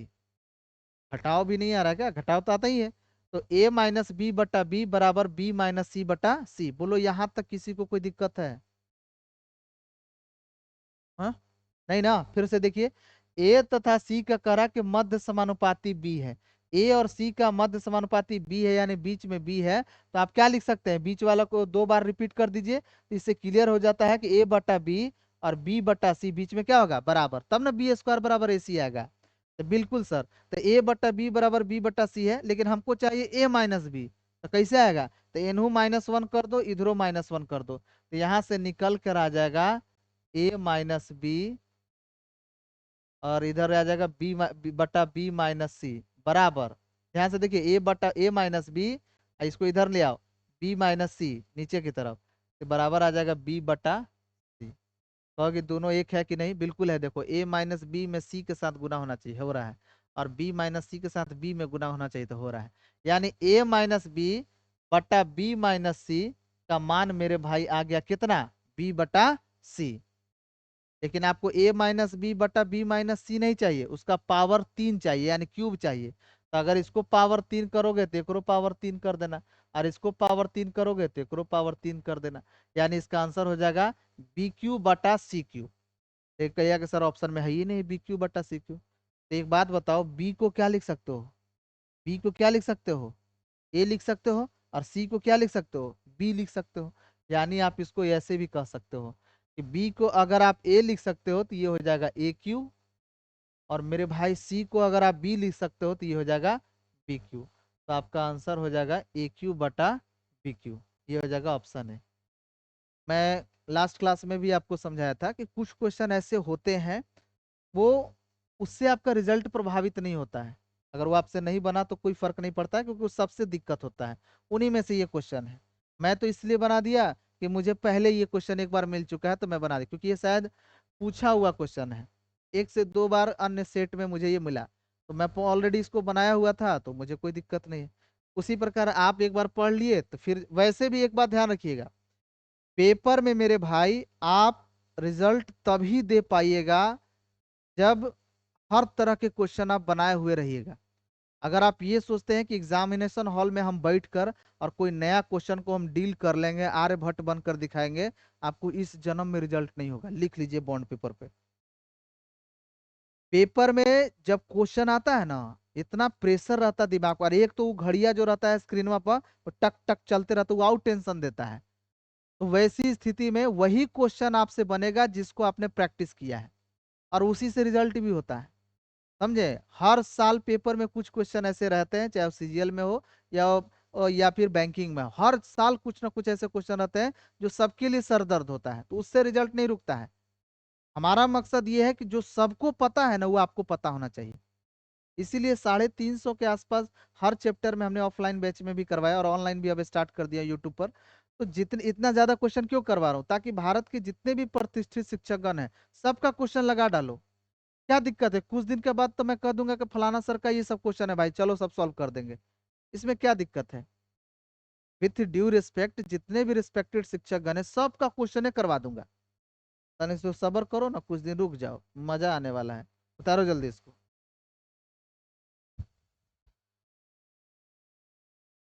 ए बटा बी बराबर बी बटा सी, आपको चाहिए था ए माइनस बी, तो ए माइनस बी कैसे हुआ, इधर -1 कर दिया, इधर भी -1 कर दिया, हो गया ए माइनस बी बटा बी बराबर बी माइनस सी बटा सी। अब यहाँ ए माइनस बी अब बटा बी माइनस सी बराबर हो गया बी बटा सी, लेकिन आपको चाहिए माइनस बी का होल क्यू, तो एक पावर 3 करोगे तो उधरो 3 कर दोगे, तो बी क्यू बटा सी क्यू, ऑप्शन में है बी क्यू बटा सी क्यू, है ये नहीं है, तो यहाँ पता चल रहा है ना कि बी बराबर क्या लिख सकते हो ए, और सी बराबर क्या लिख सकते हो बी, तो बी जहाँ है वहाँ ए बैठा दो, सी जहाँ है वहाँ बी बैठा दो, तो आंसर आ गया। समझ में आ गया। चलिए अगला क्वेश्चन देखो। कह रहा कि वह परिमेय संख्या क्या होगी जिसका 1/36 के साथ वही अनुपात हो जो 7/12 का 3/11 से अनुपात हो, दो वो अनुपात बराबर है। नहीं समझ में आया, देखो कारक परिमेय, अच्छा देखो परिमेय संख्या क्या होता है, यहाँ परिभाषा परिभाषा पे मत जाइए कि परिमेय संख्या जो p बटा क्यू के रूप में लिखा हो, क्यू जीरो नहीं हो, ये सब उतना पर ध्यान मत दीजिए। आप कुछ मान लीजिए ना जी, परिमेय संख्या मान लीजिए n होगा, 5 भी तो एक परिमेय संख्या है, 5 परिमेय संख्या है कि नहीं है, बिल्कुल है, जीरो भी परिमेय संख्या है। भैया जिस नीचे खाली जीरो नहीं होना चाहिए, बस यही ना, तो 5 भी परिमेय संख्या है, क्योंकि 5 के नीचे कुछ नहीं लिखल है तो क्या है, 1 है, ये भी एक परिमेय संख्या है। तो हम उसी प्रकार मान लेते हैं कोई परिमेय संख्या, ऐसा नहीं कि पी बटा क्यू मान लीजिएगा ताकि कैलकुलेशन और टफ हो जाए, कोई आसान मान ले, मान लो परिमेय संख्या एन है, मान ले मेरे भाई परिमेय संख्या एन है, तो कह रहा कि वह परिमेय संख्या क्या आ गई, यही एन का मान पूछ रहा है, जिसका 1/36 के साथ जो अनुपात है, 1/36 के साथ वही अनुपात है जो 7/12 का किसके साथ है, 3/11 से अनुपात है। तो मेरे भैया जो अनुपात यहाँ है वही यहाँ है, यानी बीच में क्या हो गया, बराबर, तो हो ना गया समानुपात का क्वेश्चन, तो सॉल्व करो, नजदीक का गुना नजदीक से, दूर का गुना दूर से, तो 3 गुने एन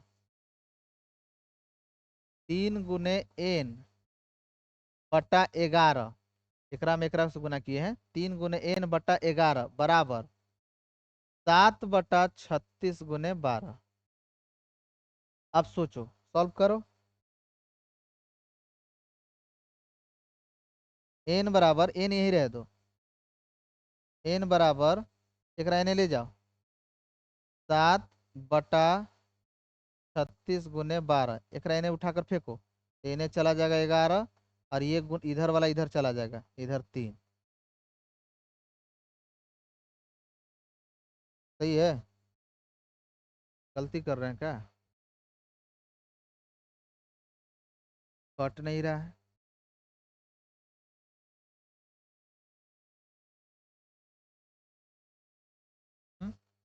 सॉल्व करो।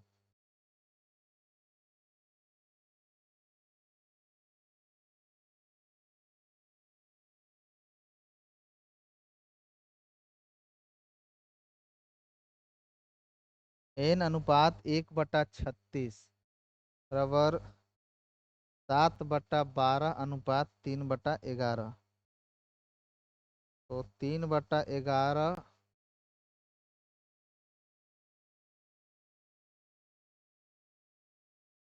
क्या है, शीट में क्वेश्चन क्या है, हाँ हो सकता है, अरे छापे वाला का हो सकता है गलती किया होगा, क्या है क्वेश्चन बताओ तो। वह परिमेय संख्या क्या होगी जिसका 1/36 के साथ वही अनुपात है जो 3/11 से, अच्छा उल्टा है, हाँ तो हो सकता है, 1 मिनट रुक जाइए भाई, थोड़ा सा इसमें प्रश्न में एरर आया है,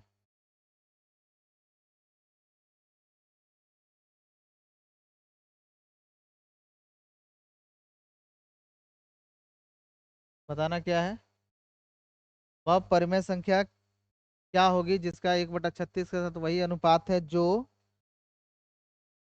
हाँ जो 3/11 का, 3/11 का 7/12 से,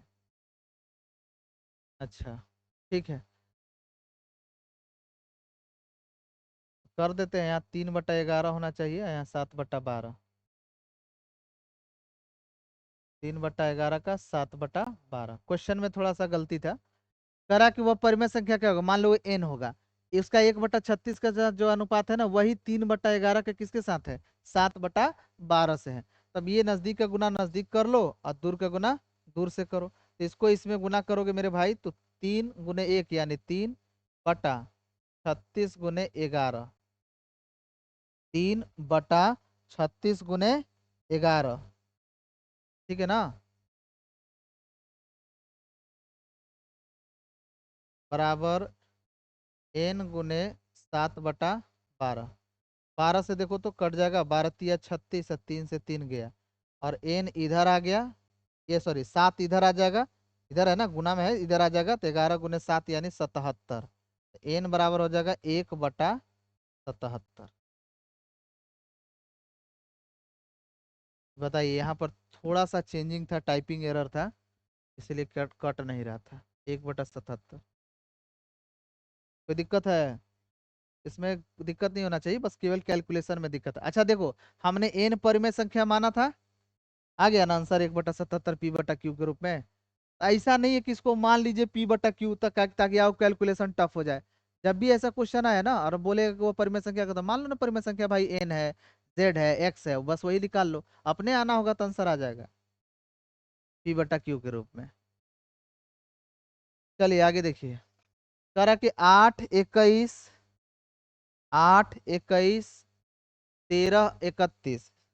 प्रत्येक में क्या जोड़ा जाए। करा कि प्रत्येक में क्या जोड़ा जाए कि नई संख्या समानुपाती हो जाए। देखो, ये जो क्वेश्चन है ना मेरे भाई, ये किस्मत पे निर्भर करता है।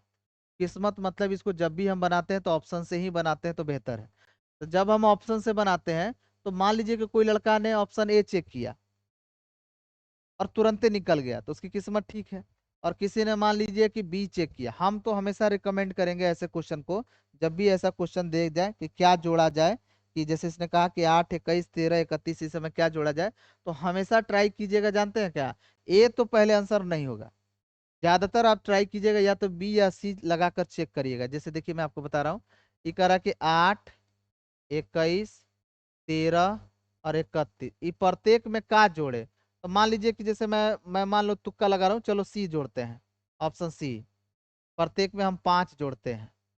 कह रहा कि प्रत्येक में क्या जोड़े, तो चलो प्रत्येक में 5 जोड़ो, तो 8, 5, 14, यहाँ 5 जोड़ोगे तो 21, 5, 26, यहाँ 5 जोड़ोगे तो 13, 5, 18, और यहाँ 5 जोड़ोगे तो 31 और 5, 36। कह रहा है कि प्रत्येक में क्या जोड़े जाएगा। मान लीजिए यहाँ कि हमने ऑप्शन बिठाया, 1 मिनट भाई,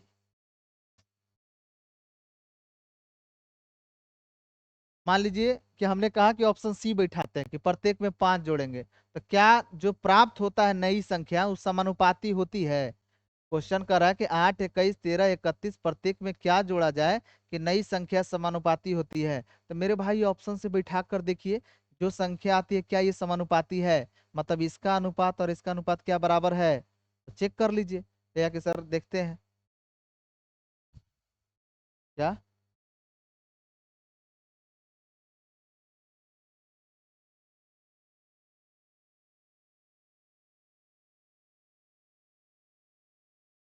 क्या दिक्कत है इसमें।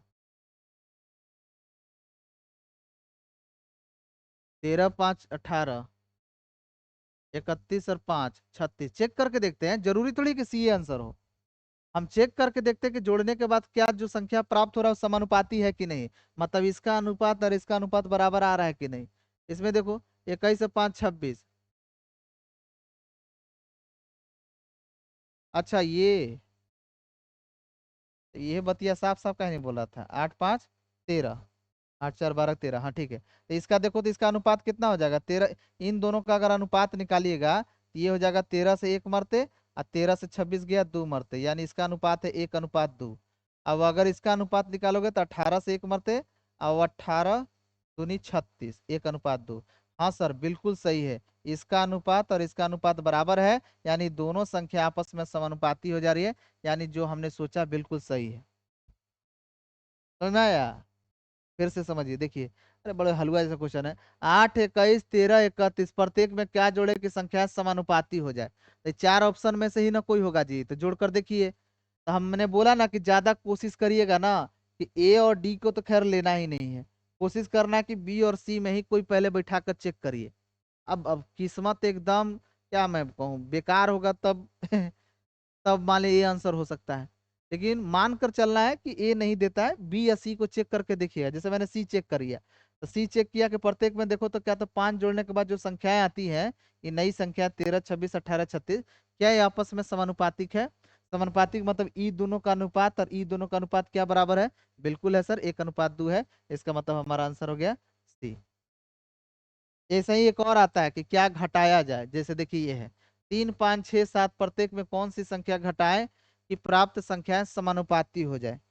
प्राप्त संख्या क्या हो जाए? समानुपाती हो जाए। चलो इस बार मान लो कि हमने प्राप्त संख्या समानुपाती हो जाए। 3, 5, 6, 7, प्रत्येक में से कौन सी संख्या घटाया जाए कि प्रत्येक संख्या समानुपाती हो जाए? ऑप्शन गलत है। अरे भाई ये प्रिंटिंग वाला जो है ना, क्या गलती, बोलो ऑप्शन बोलो तब। हाँ तो हम चेक एक करते रह जाएंगे अगर ऑप्शन बताओ, क्योंकि ये सब ऑप्शन डिपेंडेंट क्वेश्चन है, ऑप्शन पे निर्भर करता है। बताइए जल्दी फटाफट।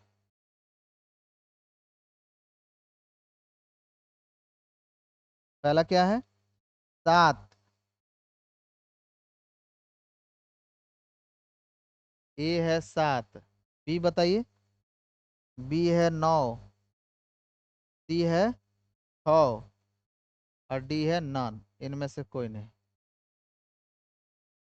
तो चलो इस बार बी चेक करके देखते हैं क्या दिक्कत है। 3, 5, 6। मैंने वैसे भी बोला कि एक बार चेक करके देखो, करा कि प्रत्येक में क्या घटाएं, कौन सी संख्या घटाएं कि शेष प्राप्त संख्याएं समानुपाती होती है। एक बार देख कर देखो ना, 9 घटा कर देखो, इसमें भी 9 घटाओ, इसमें भी 9 घटाओ, इसमें भी 9 घटाओ, इसमें भी 9 घटाओ, घटा कर देखो तो कहो कि सर यहाँ आ जाएगा -6, इधर आ जाएगा सर -4, इधर आ जाएगा सर -3, इसमें आ जाएगा सर -2। माइनस माइनस को अगर हम भूल भी जाते हैं सर, क्योंकि इसका अनुपात और इसका अनुपात अगर चेक करेंगे तो माइनस माइनस हटा भी दीजिएगा, तो जरा देखिए तो क्या ये दोनों अनुपात में बराबर है? सर 2 तिहाई 6 और 2 दूनी 4, इसको लिख सकते हैं 3:2। इधर भी है 3:2। क्या बात है, यानी दोनों अनुपात आपस में बराबर है। यानी सर सही बात है, अगर प्रत्येक में 9 घटा दिया जाए तो ये सभी संख्या आपस में क्या हो जाएंगे? समानुपाती हो गए। तो आमतौर पे मैंने यही देखा है कि या तो बी या सी कम से कम चेक करके देखिएगा। अभी कोई ब्रह्मा का लकीर थोड़ी है कि हमेशा बी सी हो, लेकिन मैंने आमतौर पे कहा है। कितना क्वेश्चन है जी? इसके बाद देखिए इसका बेसिक का टाइप 9 स्टार्ट हो रहा है, तो इसका लास्ट क्वेश्चन इसको बनाओ। अच्छा देखिए ये जो क्वेश्चन है ना, ये हम एक बार और बताएंगे, ये टाइम स्पीड डिस्टेंस में भी पढ़ना है शायद। तो फिलहाल हमको बताते हैं, कह रहा है कि किसी समय पर, समय नहीं पता है, किसी समय पर 1.4 मीटर ऊंचाई का एक लड़का है और ओकर परछाई के लंबाई है 1.2 मीटर। कहता है मेरे भाई इसी समय पर एक भवन, मकान होगा, एक भवन की परछाई की लंबाई है 5.4 मीटर, तो भवन की ऊंचाई कितनी है? प्रीवियस ईयर का ये सब क्वेश्चन है, खूब मिला है। अब देखिएगा बनाइएगा सेट वगैरह में तो आपको मिल जाएगा। इस क्वेश्चन का एक और तरीका हम बाद में पढ़ेंगे, इसे अनुपात से भी बना सकते हैं, इसीलिए यहाँ पर दिया हुआ है। और तरीका बड़ा ही सिंपल है, देखिए क्या करना है। लड़का का और भवन का किसी समय में उनकी वास्तविक ऊंचाई या वास्तविक लंबाई का रेशियो ले लीजिए, और उनकी जो परछाई बन रहा है लड़का का और भवन का, उसका भी रेशियो ले लीजिए। क्योंकि एक ही समय की घटना है इसलिए बीच में बराबर का चिन्ह लगाकर सॉल्व कर लीजिए। देखिए कैसे, जैसे आप वास्तविक ले लीजिए, रियल में पहले लिखो, कोई लिख सकते हो लड़का का और भवन का, या फिर भवन का बटा लड़का का, किसी का भी रेशियो ले लीजिए। जैसे लड़का बटा भवन कर लो, तो करा किसी समय में 1.4 मीटर ऊंचाई का एक लड़का, लड़के की ऊंचाई कितना है? 1.4 मीटर। मेरे भाई तो भवन की ऊंचाई कितना है पहले ये देख। तो इसी समय पर भवन की परछाई नहीं, भवन की ऊंचाई पूछ रहा है, मान लो भवन की ऊंचाई h। ये जो तुमने लिखा ये किसके लिए है? ये है लड़का बटा भवन, यानी लड़का और भवन का वास्तविक रेशियो आपने निकाल लिया। लड़का और भवन का, लड़का और भवन का जो है ना ऊंचाई का एक्चुअल रेशियो आपने निकाल लिया, वास्तविक रेशियो रियल में क्या है। अब इनका परछाई देखते हैं। तो अगर लड़का का पहले ऊंचाई लिए हो तो परछाई भी देखो लड़का का कितना है। कहाँ है जी परछाई? कह रहा कि किसी समय पर 1.4 मीटर ऊंचाई का एक लड़का की परछाई है 1.2। तो भवन का परछाई बताओ। तो भवन का परछाई हो गया 5.4। ये दोनों रेशियो आपस में बराबर होंगे क्योंकि एक ही समय की घटना है। इसका एक और सवाल, इसका तरीका हम लोग आगे पढ़ेंगे जैसा कि मैंने आपको बताया। फिलहाल इसे हम लोग रेशियो मेथड से भी बना सकते हैं। जल्दी इसको सॉल्व करो तो।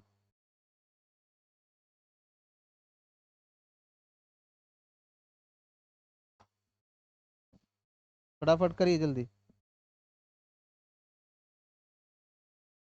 समझ में आया ना? लड़का बटा भवन, या फिर अगर लेते हैं भवन बटा लड़का, तो फिर भवन का ही परछाई लेना होगा पहले। ठीक है, रियल उसका और उसका परछाई, क्योंकि दो चीजों का जिक्र हुआ है, एक्चुअल में उसकी लंबाई और उसकी परछाई का लंबाई। तो लड़का के लिए आप निकाल लीजिए पहले कि लड़के की लंबाई बटा भवन की लंबाई एक्चुअल में।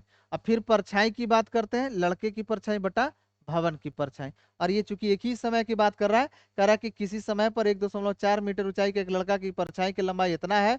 इसी समय पर देखिए यहाँ पर लिख रहा है इसी समय पर, इसी समय पर एक भवन की परछाई की लंबाई इतना है, तो भवन की ऊंचाई कितनी होगी? अगर ऐसा कभी क्वेश्चन आए फटाफट ऐसे ही कर देना। वास्तविक में जो ऊंचाई है लड़का बटा भवन, उसके बराबर करके उधर लिख देना उनका परछाई का, लड़का का परछाई बटा भवन के परछाई। अगर तुम यहाँ लेते हो भवन बटा लड़का, भवन ऊपर भवन का ऊंचाई लेते हो और बटा लड़के की ऊंचाई लेते हो, तो उधर परछाई लिखना पहले भवन का फिर नीचे लड़के का। सॉल्व करो तो इसका ये हो जाएगा 1 दशमलव से, तो ये कट गया ना? अरे बोलो, कट जाएगा।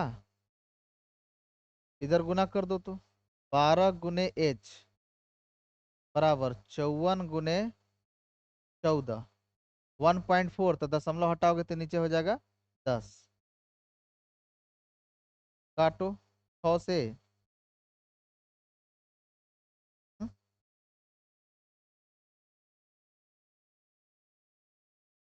क्या दिक्कत है? सही है ना? काटो तो 2 से काटो ना जी, 2 7 14, 2 5 10। और कटेगा 3 से काटो, 3 चौका 12, और 3 से काटो, 3 एकम 3, 3 18 3 54। और बताओ 2 से काटो, 2 दूनी 4, 2 9 18। अब नहीं कटेगा ना? दशमलव में ही आएगा। तो क्या दशमलव में आंसर दिया है जी? तो लोग भी हमारा टेंशन दे ले जाता है। 9 7 63, और नीचे आ जाएगा कितना? 5 दूनी 10, ये आ जाएगा 6.3 मीटर।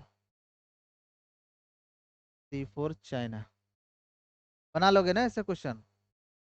मिलेगा प्रीवियस ईयर में ऐसा क्वेश्चन मिलेगा। मतलब एक तरीका ये बताया, एक तरीका बाद में भी देखेंगे। हो गया? चलिए यहाँ पर आपका होता है कौन सा कंप्लीट? यहाँ पर आपका रेशियो का बेसिक। अभी तो रेशियो हमने शुरू भी नहीं किया है, ये तो माहौल अभी स्टार्ट हुआ है। ये बेसिक टाइप 8 कंप्लीट हो गया। ठीक है, नेक्स्ट वीडियो में हम लोग करेंगे टाइप 9। टाइप 9 कंप्लीट करेंगे, उसके बाद फिर लैंग्वेज वाला शायद क्वेश्चन आना शुरू हो जाएगा। टाइप 10 से आपका लैंग्वेज वाला क्वेश्चन चालू हो जाएगा, समझे?